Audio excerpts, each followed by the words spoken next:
It was a scene straight out of a Hollywood movie, the kind of scene that makes you sit up and take notice, where the lines between reality and fiction blur. A helicopter swooped down onto a cricket field in London, its blades slicing through the air with a deafening roar.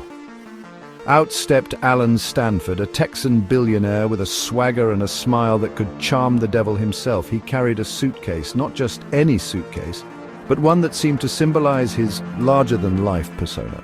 This one was overflowing with cash, $20 million to be exact. The sight was almost surreal, like something out of a dream or a nightmare. He was there to award it to the winners of a cricket tournament he was sponsoring. The crowd was in awe, captivated by the spectacle. It was 2008 and Stanford was at the height of his powers. He seemed untouchable, a man who had everything. He was the epitome of wealth, success, and audacious generosity. His lifestyle was the stuff of legends, filled with luxury and opulence. Little did anyone know it was all a carefully crafted illusion, a facade so convincing that even the most skeptical were fooled. Stanford wasn't just a cricket enthusiast, he was a master manipulator, a man who knew how to play the game both on and off the field. He was running one of the biggest Ponzi schemes the world had ever seen, a scheme so elaborate it took years for the truth to come to light. That helicopter stunt, nothing more than a publicity stunt to lure unsuspecting investors into his web of deceit. It was a masterstroke of manipulation. He craved legitimacy, and what better way to achieve it than by associating himself with a sport as steeped in tradition as cricket? It was a brilliant move, one that gave him an air of respectability. Behind Stanford's charming facade was a shrewd and ruthless businessman, a man who understood the power of perception and used it to his advantage. He understood the power of image and carefully cultivated an aura of wealth and success. Every move he made was calculated to enhance his image. He donated millions to charities, rubbed shoulders with politicians, and sponsored sporting events. His public persona was that of a benevolent tycoon, but beneath the veneer of philanthropy and sportsmanship lay a dark secret, a secret that would eventually unravel his empire. Stanford was a con man, and his empire was built on a foundation of lies, lies that were so deeply embedded they seemed almost real. The $20 million he so proudly displayed on that London cricket field. It was money stolen from thousands of investors who had entrusted him with their life savings. Money that represented the shattered dreams of countless individuals. Their trust would soon be shattered as Stanford's house of cards came crashing down, exposing the man behind the curtain for the fraud he truly was. The fallout was catastrophic, leaving a trail of financial ruin in its wake. The world watched in shock as the truth was revealed. Alan Stanford, the man who had once seemed invincible, was nothing more than a charlatan. His empire crumbled, and with it, the lives of those he had deceived. Alan Stanford wasn't born with a silver spoon in his mouth. In fact, his early life was far from the glitz and glamour he would later pursue. He hailed from a middle-class family in Mexia, Texas, a small town where dreams were often limited by the horizon. His journey to becoming a billionaire fraudster was an unlikely one, marked by ambition, risk-taking, and a healthy dose of cunning. From a young age, Stanford exhibited a relentless drive to succeed, a trait that would both propel him to great heights and lead to his ultimate downfall. Stanford's entrepreneurial spirit emerged early on. He was always on the lookout for opportunities, no matter how small or insignificant they might seem to others.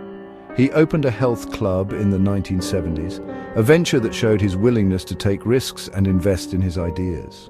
However, the Texas real estate crash of the 1980s dealt him a major blow, forcing him to declare bankruptcy. This setback could have ended his entrepreneurial dreams, but Stanford was not one to give up easily. But Stanford wasn't one to stay down for long. His resilience and determination were evident as he quickly bounced back, refusing to let failure define him. He quickly bounced back, spotting an opportunity in the very crisis that had ruined him. The real estate market, though devastated, presented a new avenue for profit. He began buying up distressed properties at bargain prices, amassing a small fortune in the process. This strategy not only restored his financial standing, but also fueled his ambition for greater wealth. This early success fueled Stanford's appetite for risk and wealth. He realized that with the right moves, he could turn any situation to his advantage. He craved the life of the ultra-rich, a world of private jets, yachts, and lavish parties. The allure of such a lifestyle was irresistible, and he was determined to make it his reality, and he was willing to do whatever it took to get there. His ambition knew no bounds, and he was prepared to cross any line to achieve his goals. His ambitions led him to the Caribbean island of Antigua in 1985. This move was strategic, as he sought a new environment where he could expand his ventures without the constraints he faced back home.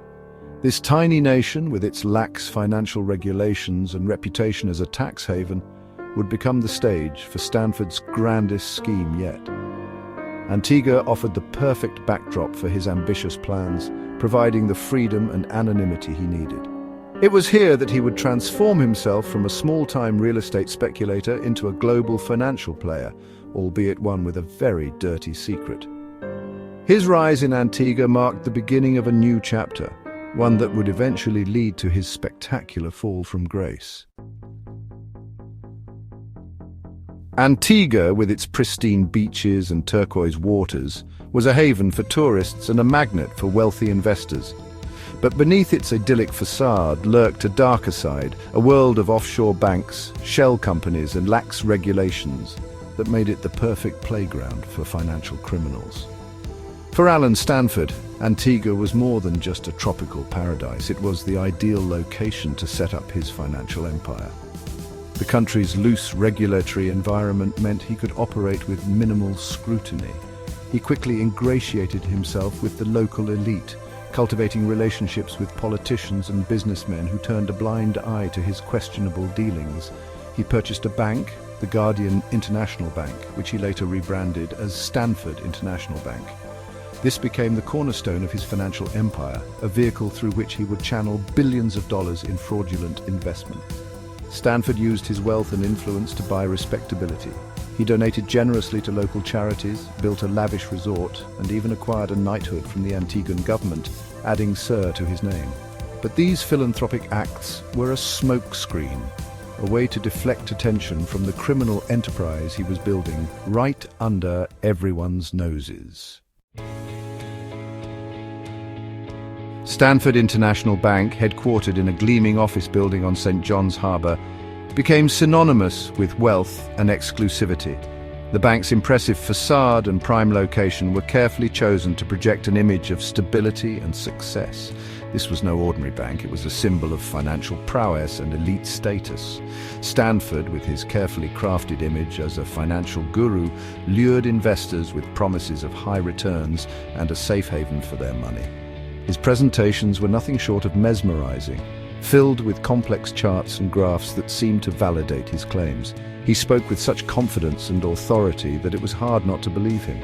He targeted a specific type of investor-conservative individuals looking for a better return than they could get from traditional banks. These were not just any investors. They were sophisticated, well-informed, and cautious. They were looking for a safe yet profitable place to park their money, and Stanford's bank seemed to offer the perfect solution. These were people who had worked hard for their money and were looking for a secure place to grow their nest eggs. They were middle-aged couples planning for retirement, senior citizens wanting to ensure their savings lasted, and hard-working professionals seeking financial stability. They all shared a common goal: to protect and grow their hard-earned money. Stanford offered them an irresistible proposition: certificates of deposit with above-market interest rates. These CDs were marketed as the ultimate financial product, combining safety with high returns. The brochures were filled with enticing figures and promises that seemed too good to pass up. These CDs were the lifeblood of his scheme, promising returns that were simply too good to be true. Investors were drawn in by the allure of high returns with minimal risk, a combination that is rarely found in the financial world. The promise of such lucrative returns made it easy for them to overlook any potential red flags. Stanford's sales force was relentless, using high-pressure tactics and misleading information to convince investors to pour their life savings into his scheme. They were trained to be persuasive and persistent, often resorting to aggressive sales tactics to close the deal. The pressure to invest was immense, leaving many investors feeling they had no choice but to comply. They emphasized the bank's stability, its supposed long history, which was completely fabricated, and Stanford's own personal wealth as guarantees of their investment's safety. The sales pitch was meticulously crafted to instill confidence and trust. Investors were shown fabricated financial records and were assured that their money was in safe hands. And for a while, it seemed like Stanford could do no wrong. His bank was thriving, and he was celebrated as a financial genius. Positive news coverage and public accolades only added to his credibility, making it even easier for him to attract new investors. Money poured in from investors around the world, eager to get in on the action. The bank's reputation had spread far and wide, attracting a diverse group of investors from different countries. The influx of capital seemed endless, fueling the illusion of a successful and stable financial institution. Stanford became a financial celebrity, his face gracing the covers of business magazines. He was hailed as a visionary, a man who had cracked the code to financial success. His celebrity status further solidified his image as a trustworthy and successful banker. But behind the glittering facade, a dark reality was brewing. The bank's financial statements were riddled with discrepancies, and there were growing concerns about the legitimacy of its operations. Stanford himself was becoming increasingly worried, aware that the house of cards he had built could collapse at any moment. Stanford's empire was built on a lie that would soon unravel with devastating consequences.